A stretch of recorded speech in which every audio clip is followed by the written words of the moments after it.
Hello, in this video we will solve Natas 31 as well as Natas 32.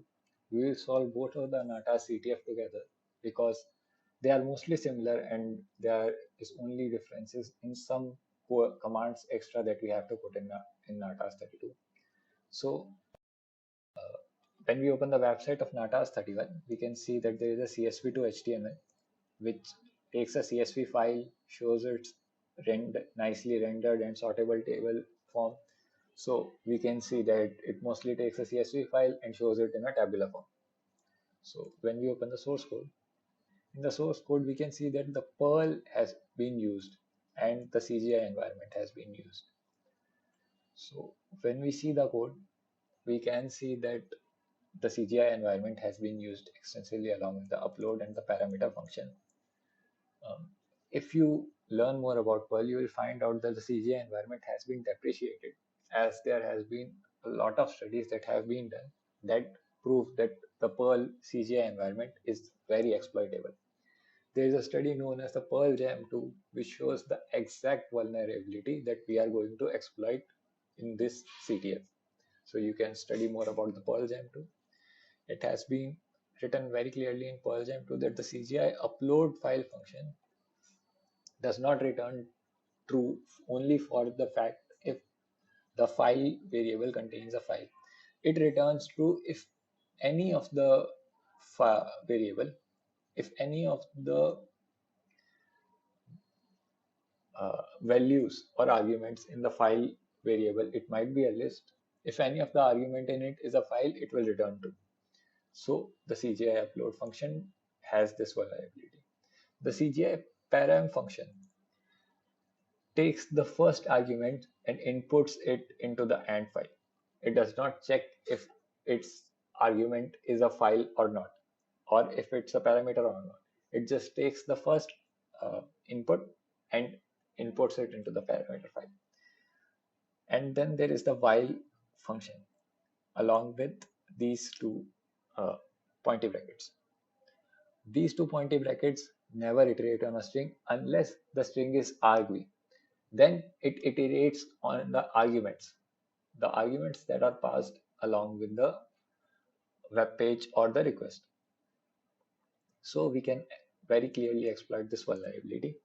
And to learn more about how this vulnerability came out, you can study the Perl Jam 2. So to exploit this vulnerability, we will use the burp suite. So just boot up your burp suite.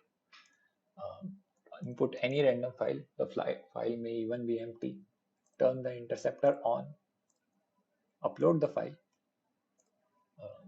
In the request, first thing we need to do is put in more variables in the file. The file variable that is used in the CGI upload, we need another part of it. What we need is to put in another argv along with our file so that the upload file returns true, but argv should be before our file for my file to be assigned to be argv. So to do this, we will take it so that the form accepts two responses. The one of the accepted responses being the file, as the file was empty, there is no data here. The another accepted response contains argv. This response is a plain text so that it may be taken as a string and there is no file involved in it. So now we know that argv will execute command because while will take argv and then start using the open call of Perl with the arguments taken. So to pass arguments, we will have to use the post function. And to post arguments in post, we will add question mark. The arguments are going to be commands. So what we need is a command, which we often occasionally use in the previous Natas, cat/etc/natas_web pass /natas32 space a pipeline. This pipeline is important because if this pipeline is not present, the open function will not work as an execute function and just open a file. What we need is for it to execute this command. So you here you can use any URL encoder. For example, CyberChef is a good URL encoder. So what our problem is, there are some special characters that cannot be put in a URL. As our post request is going to go through a URL, we'll have to encode it. So I do already know the values that will be needed for encoding, as space gets encoded as %20. So there are two spaces. They will get encoded as %20. Pipeline gets encoded as %7C, capital C. So we have argv text displaying, we have our command, and when we forward this request and open it, we will get the password for Natas 32. So here only we will solve Natas 32 as well. So we will open Natas 32.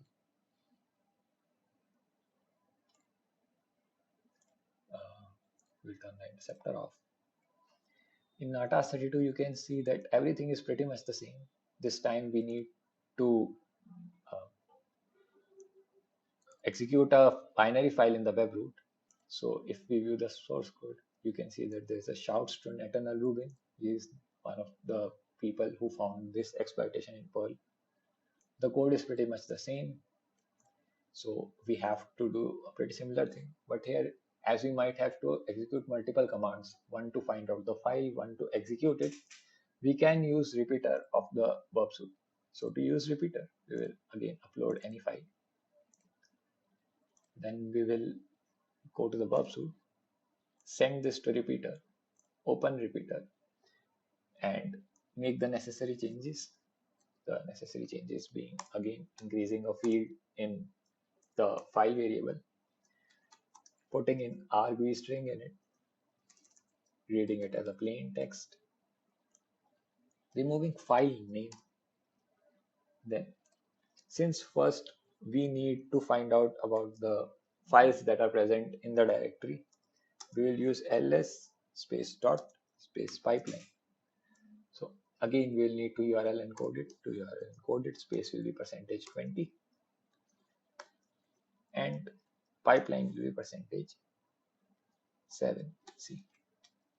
We will send this request. In response, we can see the file names. Obviously the binary file we need to execute is the get password file.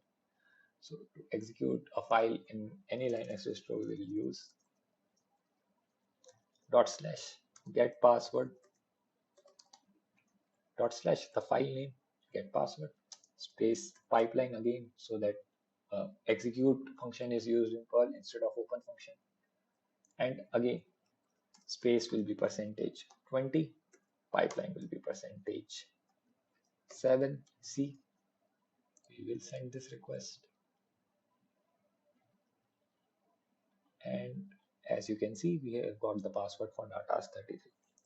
So we have solved both Natas 31 and Natas 32, both based only on the Perl exploitation shown in the Perl gem 2.